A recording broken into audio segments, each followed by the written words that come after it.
தமிழ்நாட்டில் இருக்கிற குதிரைகளுக்கும் மற்ற வடநாட்டு குதிரைகளுக்கும் என்ன வித்தியாசங்க? நீங்கள் எந்த மாதிரி குதிரைகளை தேர்ந்தெடுத்து விற்பனைக்கு பயன்படுத்திட்டு இருக்கீங்க? உண்மையாக பார்த்தீங்கன்னா நம்ம சோழர்கள் தான், நம்ம வந்து சோழரில் தான் வந்து சோழர் படையில் தான் வந்து குதிரைகள் வந்துச்சு. சரிங்க.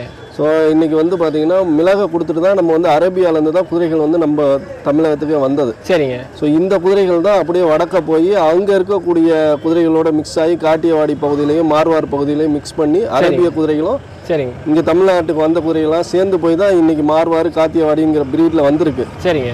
இன்றைக்கும் பார்த்தீங்கன்னா ஸோ அந்த ப்ரீடை சரிங்க நம்ம வந்து திரும்ப நம்ம பகுதி ப்ரீடு தான் அது. சரிங்க. இங்கேருந்து போன குதிரைகள் தான், அதை தான் நம்ம திரும்ப கொண்டு வரோம். ஓ, இப்போ நம்ம நார்த் இந்தியாவுக்கு நம்ம கிட்ட இருந்தால் போச்சு. நம்ம இடத்துல நம்ம சோழர்கள் தான் இங்கே குதிரைகளே கொண்டு வந்தது. சரி சரிங்க.